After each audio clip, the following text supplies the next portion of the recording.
To conclude my introductory trilogy on DeFi Kingdoms, I'll be sharing on why the AVAX expansion is good for the project and for us early adopters. If you're still deciding whether to make DeFi Kingdoms your play to earn game for 2022, this is for you. Time may be running out. The targeted rollout for this is in Q1 2022. Thank you for watching my previous videos on DeFi Kingdoms. To see my first video on DeFi Kingdoms strategy to get started hit almost 1,000 views in a couple of days means a lot to me. Thank you for supporting this channel by subscribing. So let's get started. As an overview, the expansion means mainly two things to me. One, a multi-chain expansion means there's an opportunity for increased adoption from the AVAX realm, and that in turn will lead to an increased demand on jewels and the hero NFTs. Price of jewel and hero NFTs could well go up once these players come on board. If you are holding on to jewels and hero NFTs at this point in time, that seems like great news. And if you don't, this may well be a good opportunity for you to get some. This expansion also means giving us the second chance at being early in this game.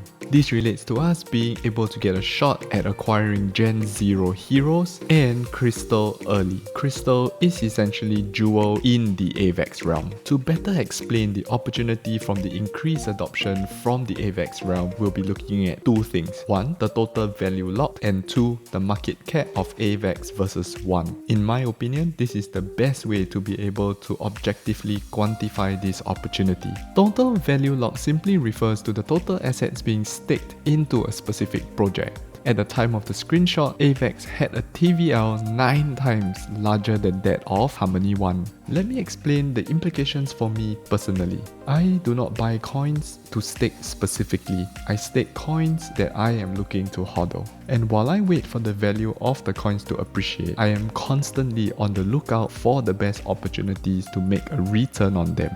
This can come in the form of staking, liquidity pools, or if you have a bigger risk appetite, buying or trading NFTs. My perspective is that DeFi Kingdoms will be deemed as a great opportunity, and we are going to see some of the TVL stream into the game as it comprises of DeFi, NFT and play to earn opportunities in one. This will then increase the demand of jewel and heroes as these new players look to get started. Looking at market cap next. Market cap is basically an indication as to how much the project is worth in totality. It's also an indication of size of a project relative to another. So just by looking at the two numbers here, we can see that AVAX has a market cap of about 6.5 times larger than that of Harmony 1. So a bigger market cap usually indicates a bigger ecosystem, which also means that there are more adopters of that particular ecosystem, which in this case is AVAX, and that means a bigger opportunity for more new players to come on board. And when that happens, the demand again is going to go up for both jewel and the hero NFTs, which will then lead to higher prices.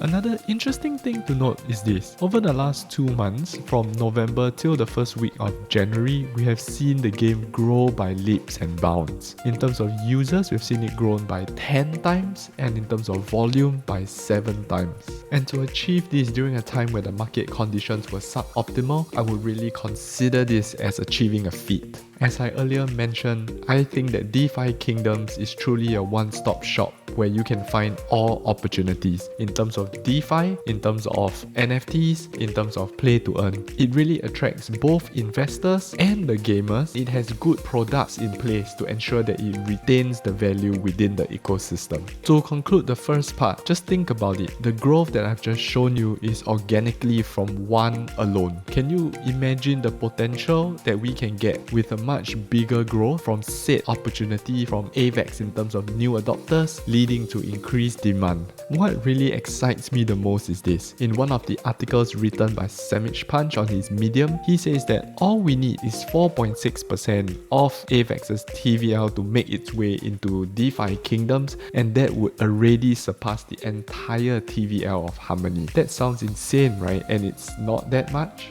The AVAX expansion also gives us the opportunity to get in early again. The boat has sailed for Serendale in terms of us being unable to get jewel airdrops, and we have to buy them off the open market, which costs about $20 to $21 each as of now, and there's no way for us to mint Gen 0 heroes on Serendale anymore. So by positioning ourselves well now, we are giving ourselves a good head start when Crystal Veil becomes live. Being early, it gives us a better deal. Why so? Because I would consider the prices of jewel now to be cheaper than when the surge of demand from the AVAX people come in. By holding these jewels as well, it gives us earlier access to Crystal and Gen 0 heroes in Crystal Veil, and I'll explain that a little bit more. In this last slide, I have summarized the perks of being early. There are a total of 5 categories of early adopters that can benefit from this. The first group are the X jewel holders, and I find this personally very attractive because it kills 2 birds with 1 stone. It qualifies you for crystal airdrops and the Gen 0 NFT hero raffle as well. So with the crystal airdrops, there's 600,000 of crystal available for this pool, and it will be distributed by the average holdings of X jewel from January 3rd to January 24th. With regards to the Gen 0 NFT hero raffle, for the first 100 X jewels that you hold, that will give you 1 raffle ticket, and every subsequent 100 X jewels will make you eligible for 2 raffle tickets. The second category are the hero holders. This is straightforward. The amount of crystals that will be distributed to you are based on the rarity of the heroes that you hold. What I like about this option is that the distribution is objective, meaning that it will not be diluted by the contribution of others or the total contribution as seen in option 1. The third group are the hero summoners. Each new hero that you summon between January 1st and January 21st will make you eligible for 1 raffle entry.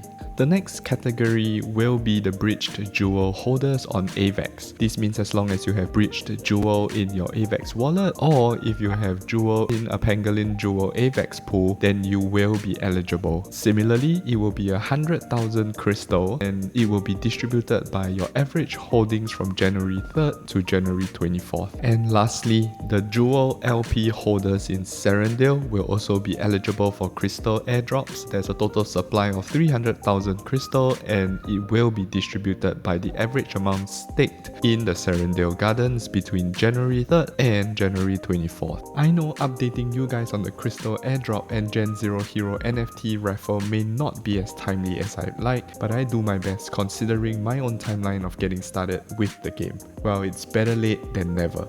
That concludes why I think the AVAX expansion is great for us, especially if you are an early adopter. The size of opportunity from the AVAX ecosystem pushing up demand, and secondly, giving us another shot at getting in early. So what are you waiting for? Take action now.